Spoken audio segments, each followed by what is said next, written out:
So good morning mga idol, mga kababayan. Nandito po tayo sa project ni PB Team Panday. Ayan po. So ngayong araw na ito, pagkalipas ng eleksyon, araw ng Martes, tutulong tayo dito sa mga gawain nila. Tulong tayo sa pagbibuilding dito mga idol, mga kababayan. So bago lang tayo dumating at ang ating kaibigan na si Idir ay makita natin kung anong ipapagawa sa atin mga kababayan, mga kaibigan. So maraming salamat no sa nag-subscribe ng ating channel sa galing sa PB Team Panday. Marami pong salamat talaga. Appreciated ko po talaga ang kabaitan yung lahat sa nag-subscribe. Hindi ko po talaga inaakala na ganun talaga ganun kayo kabait. So kita natin yung ginagawa ni PB Team Panday. So ayan, napakatibay ng ano niya, mga puting ng poste, yung column. Napakatibay mga kababayan, nasa 30 cm by 25 cm ang laki. So ayan, magandang pagkagawa mga kababayan. Pintura na lang kulang nito at kulang, tapos pintura, tapos magbubong welding. Ayan po, so tutulong tayo dito sa baba para please makikita ng ating mga viewers, makikita ng ating mga taga panood ng galing ng PB Team Panday. So maraming salamat.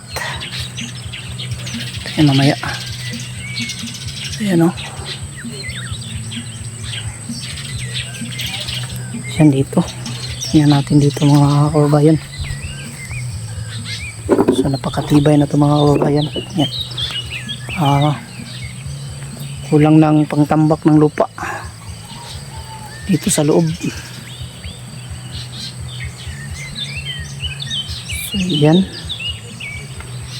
So yan lang muna mga kababayan para tugtungan natin mamaya. So yan, magandang hapon mga kababayan, mga idol. Yan po, so papakita natin yung ginawa namin kanina. Bali hindi po natin na video yung ginawa natin kanina mga kababayan, mga idol. Dito po tayo sa PB Team Panday project. Yan po, ito po yung ginawa namin. So naggawa kami ng sanipa dito. So bali ito po yun, ito mga mataas yan sa gilid nilagay, yung banda sa gilid hindi natin pakita. Yan, punta sa dulo. Yan, napakahirap gawin mga kababayan, mga idol ko dyan, kasi wala tayong scaffold, wala tayong mapagpatungan, pero tiyaga-tiyaga lang matatapos rin. Yan mga idol, papakita natin. Ito po yung matapos, hindi namin na video kanina, pasensya na po kasi wala tayong tagapag video. So yan mga idol, yan po sa taas, papakita natin. Kadulas dito, yan o, bali dalawa na siya, dalawa yan sa taas. Bali yan ang magiging sanipa ng ating bahay. Dyan siya ikakabit yung magiging natin, yung alulod. So ayan,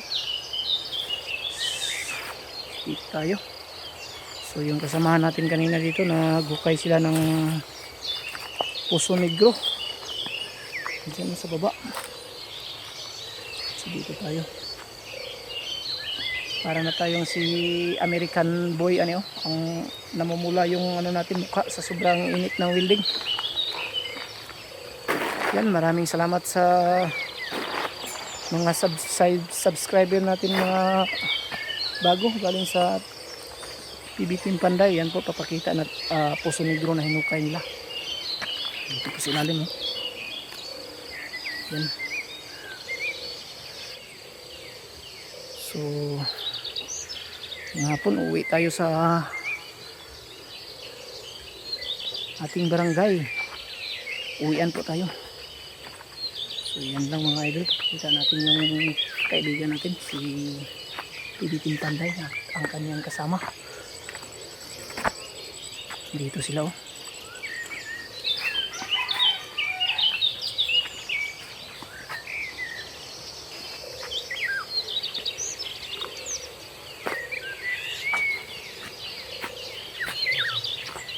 So idol, anong masasabi mo idol sa hapon? Ayan yung kasamahan natin, si PB Team Panday. Tulong tayo ni Boss Bitoy para mas magaling yung gawa mga kababayan. Yes. Rescue to the max ang ginawa namin dito kasi yung project. Ano siya, welding din. Kaya mabilis lang yung ano namin. Mabilis lang yung paglagay namin ng gumbar kanina kasi dalawa kami nag-welding at dalawang machine yung ginagamit namin. Salamat kay Robert sa Bitoy Diligence Vlog. Ano po kayo kung mga kababayan sa kanyang mga vlog. At tulong mo na siya dito kasi stop po yung trabaho niya doon. Pagka sa susunod na linggo pa yun, babalikan yung project na ginagawa ko doon sa barangay Mintal nyo doon. So tutulong muna tayo dito sa ating kaibigan habang wala pa tayong ginagawa. So yan lang muna, maraming salamat po no, sa lahat na nag-follow ay nag-subscribe pala sa ating YouTube channel. Sa mga bagong subscriber, maraming salamat talaga. Napakalaking tulong po para sa akin. Kaunti na lang talaga. At ano na tayo, makakuha na nating 500 subscriber. Hintayin na lang natin yung watch hour na 3,000 watch hour. Yan po yung mahirap kunin. Pero tiyaga lang tayo. Yan, bye bye. Maraming salamat.